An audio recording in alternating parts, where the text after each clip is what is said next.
Assalamu alaikum dear students. In the last lecture of chapter 2 mathematical methods, we have studied multiplication of vectors, vector product or cross product, which is to be stated as the vector product or cross product of two vectors, that is vector p and vector q, is a vector quantity whose magnitude is equal to the product of magnitudes of the two vectors and sine of the smaller angle theta between the two vectors.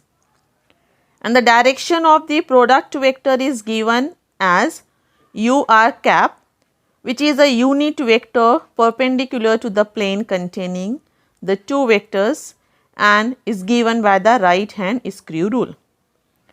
And hence vector R is to be written as vector P cross vector Q, which is equal to PQ sin theta UR cap.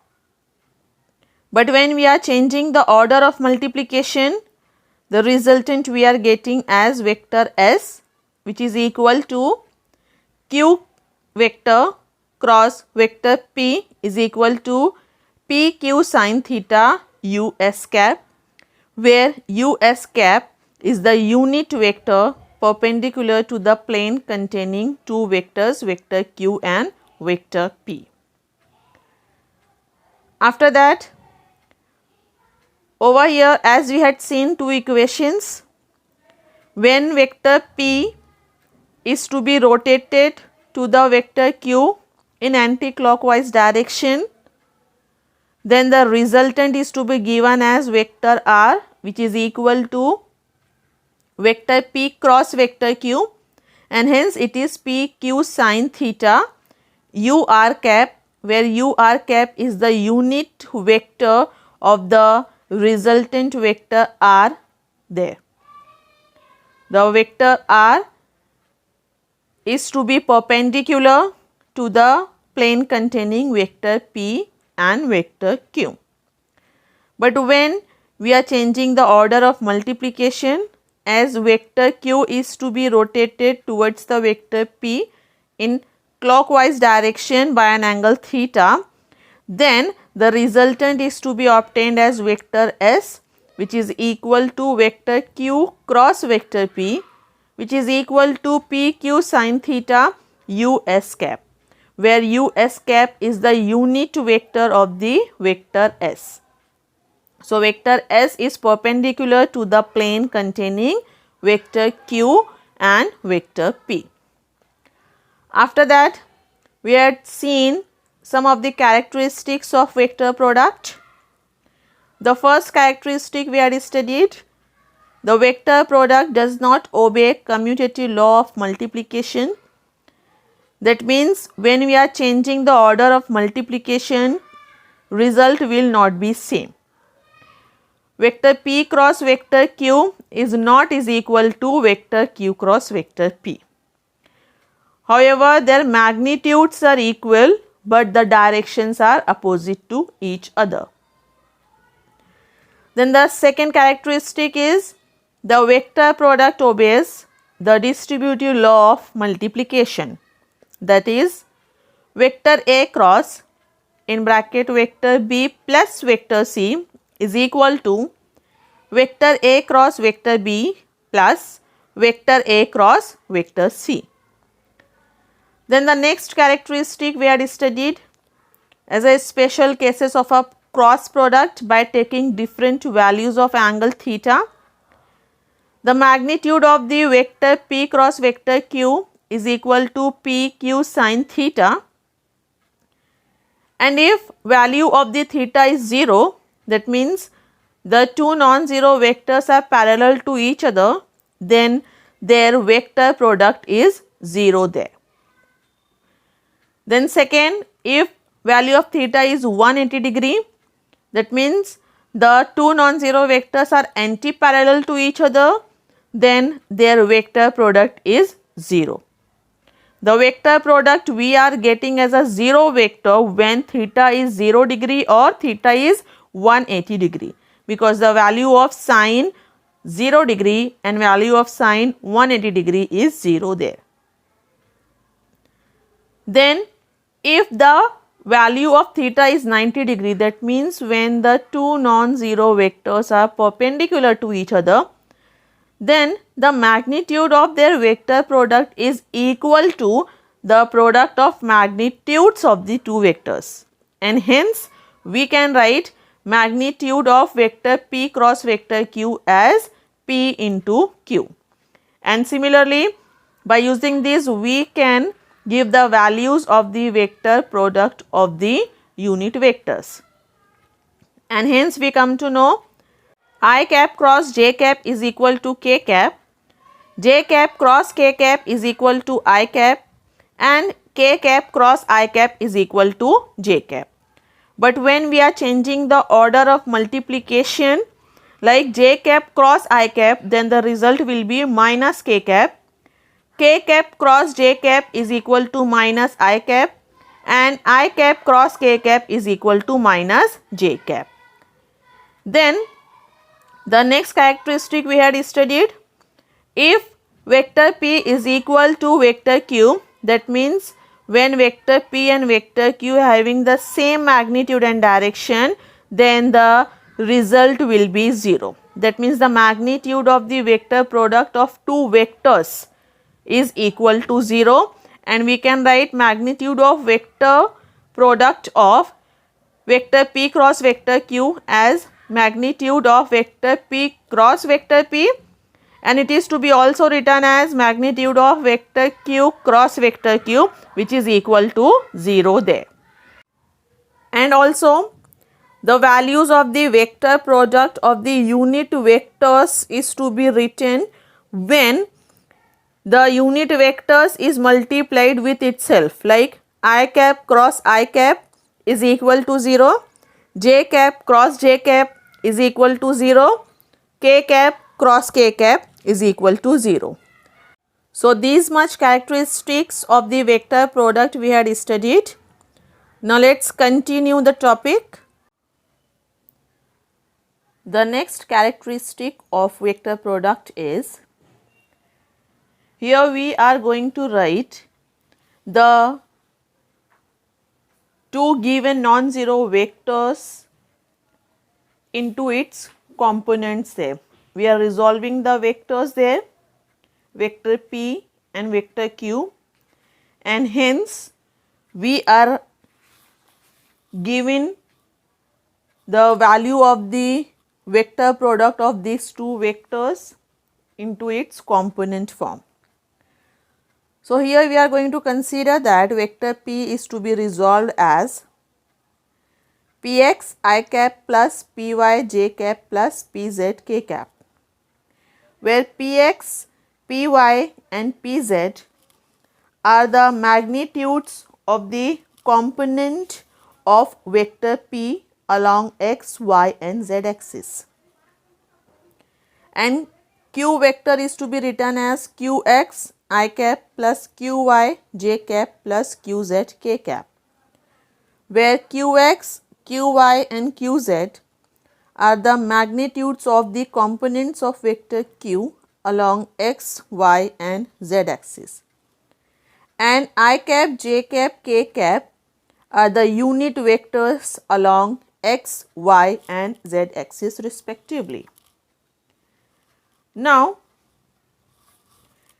when we are multiplying these two vectors as vector p cross vector q, so here we are supposed to write down the resolution of vector p in one bracket and resolution of vector q in another bracket, and in between these two brackets we are supposed to put the cross sign.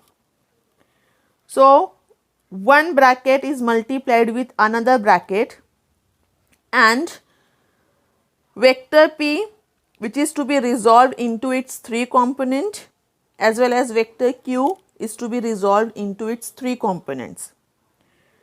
And over here we can say that the distributive law of multiplication is applied. That means the first term of the first bracket is multiplied with second bracket. The second term of first bracket is multiplied with second bracket. And the third term of the first bracket is multiplied with the second bracket. As the second bracket consists of 3 terms, so that Px I cap is multiplied with all 3 terms in the second bracket, Py j cap is multiplied with all 3 terms present in the second bracket, Pz k cap is multiplied with all 3 terms in the second bracket. And hence in the next step we can write Px I cap cross Qx I cap. As Px and Qx are the magnitude of the component of the vector P and Q along x-axis. That's why it is to be written as Px Qx, and the cross product of I cap is to be takes place. So it is to be written as I cap cross I cap. Then plus sign, Px I cap is multiplied with Qy j cap, and it is to be written as Px Qy into I cap cross j cap. Then plus sign, Px I cap is multiplied with Qz k cap, and here we are writing Px Qz into I cap cross k cap. Then let's take the second term of the first bracket plus Py j cap. So plus sign we are supposed to take over here, and this Py j cap is multiplied with all terms of the second bracket. Py j cap into Qx I cap is to be written as Py Qx into j cap cross I cap. Then plus sign, Py j cap cross Qy j cap is to be written as Py Qy into j cap cross j cap. Then plus sign, Py j cap is multiplied with Qz k cap, which is to be written as Py Qz into j cap cross k cap.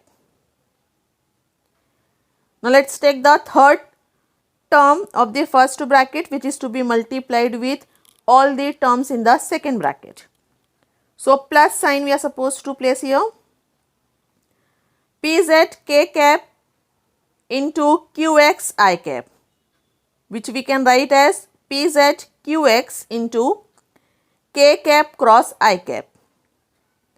Then plus sign, Pz k cap into Qy j cap, we can write as Pz Qy into k cap cross j cap.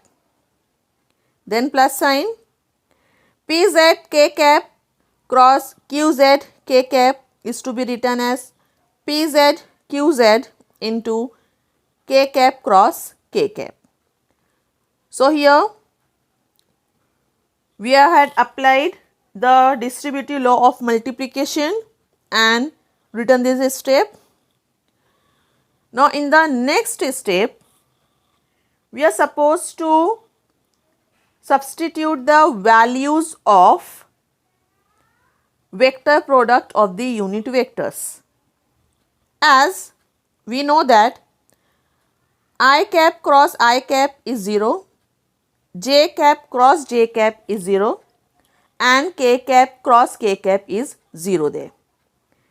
As well as I cap cross k cap is minus j cap, j cap cross I cap is minus k cap, k cap cross j cap is minus I cap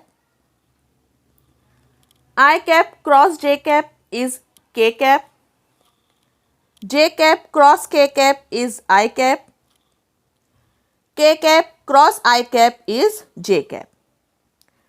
So here we are supposed to substitute these values in the step when we had applied the distributive law of multiplication. And hence we are writing now vector P cross vector Q is equal to, as I cap cross I cap is 0. So this term would be 0, as 0 is multiplied with Px into Qx give the result as 0. So here we are supposed to write as 0. Then plus sign. Px Qy is multiplied with I cap cross j cap. The value of I cap cross j cap is k cap. So here we are supposed to write the multiplication of this term as Px Qy k cap. Px Qy k cap. Then plus Px Qz into I cap cross k cap is there. The value of I cap cross k cap is minus j cap. So this minus j cap is multiplied over here, and hence the term becomes minus Px Qz j cap. Then next term is Py Qx into j cap cross I cap. The value of j cap cross I cap is minus k. So this minus k is multiplied with Py Qx, and hence it becomes minus Py Qx minus k is to be multiplied over here, so it becomes minus Py Qx into k there, minus Py Qx into k. Then next term, which consists of j cap cross j cap, which gives the value as 0, and the 0 is multiplied with Py Qy, and hence the value of this term becomes 0 there. Then plus Py Qz into j cap cross k cap is there. J cap cross k cap is I cap, so this term would become plus Py Qz into I cap. The next term is Pz Qx k cap cross I cap. The value of k cap cross I cap is j cap. That means this j cap is to be multiplied here, and this term becomes plus Pz Qx into j cap. The next term consists of k cap cross j cap. The value of k cap cross j cap is minus I cap. So this minus I cap is multiplied over here, gives the value minus Pz Qy into I cap. And the last term is Pz Qz into k cap cross k cap. The value of k cap cross k cap is 0, and hence the last term over here, which consists of k cap cross k cap, is 0 there. So here we had substituted the values of vector product of unit vectors, and hence in the next step we are supposed to segregate the components by means of their unit vectors, as I cap is present with the component Py Qz, and also it is present with the component minus Pz Qy. So over here we can take out common I cap, and in the bracket we can write Py Qz minus Pz Qy. Similarly, j cap is present over here with the magnitude minus Px Qz and plus Pz Qx. So in this two term we are taken out common j cap, and the remaining term we are writing in the bracket, that is Pz Qx minus Px Qz minus Px Qz.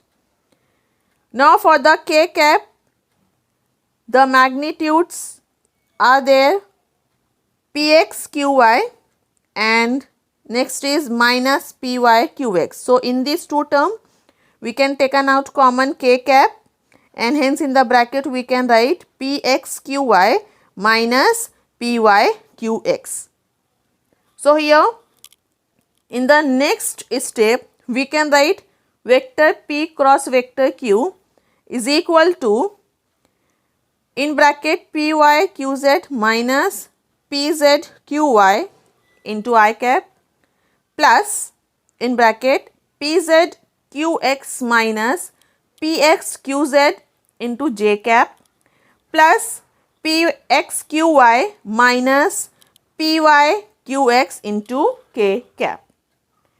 And this can be written in a determinant form as vector p cross vector q is equal to determinant in which the first row we are supposed to write the unit vectors I cap, j cap, k cap. The second vector we have to write the component of the first vector along x, y and z axis. So it is px, py, pz, and third row we have to write the components of the second vector along x, y and z axis, that is qx, qy, qz. Give it equation number 6. So here we can write down the vector product of the two non-zero vectors in terms of the determinant form. The values we had determined in the previous step, it is exactly the same value when we are solving this determinant there. That's why the vector product of the two non-zero vector can be expressed in the form of the determinant. The next and the last characteristic of vector product is the magnitude of cross product of two vectors is numerically equal to the area of a parallelogram whose adjacent sides represents the two vectors. As the magnitude of the vector product that we are getting, that is pq sin theta, it is actually nothing but the area of a parallelogram when the adjacent sides represents the two vectors, that is vector p and vector q. Let's consider a parallelogram OBCA where the side OA represents the vector p and adjacent side OB represents the vector q and the angle theta is there between the vector p and vector q. Or we can say that vector p and vector q are inclined at an angle theta. Let BD be the perpendicular of length h is drawn on OA side, which gives the height of the parallelogram with base as OA. So here we can say the area of the parallelogram is given as base into height. The base of the parallelogram is OA and height is BD. So we can write OA into BD. As when we drop a perpendicular from the point B to the side OA, a right angle triangle is formed OBD. And by using this right angle triangle, we can take the value of sin theta, which is opposite upon hypotenuse. Opposite is BD, hypotenuse is OB. So sin theta is to be written as BD upon OB. This we are doing to determine the value of BD there, that is height of the parallelogram. And hence we can write the value of BD as OB into sine theta, where OB represents the vector q there. The OB vector is vector q there, and OB only the magnitude of vector q. So here we are getting OA into OB into sine theta. Now OA is the magnitude of vector P, which is to be written as P. OB is the magnitude of vector Q, which is to be written as Q into sine theta. So here we are getting the area of the parallelogram as PQ sine theta, and this PQ sine theta is nothing but the magnitude of vector product of vector P and vector Q, that is magnitude of vector P cross vector Q, which is the magnitude of the vector products there. Give it equation number 7. So the magnitude of the cross product or vector product of the two vectors is actually equal to the area of the parallelogram whose adjacent sides represents the two vector there. So this is all about the characteristics of the vector product. So here we have completed the topic vector product or cross product with all its characteristics. The chapter will be continued next time in the next lecture. Thank you.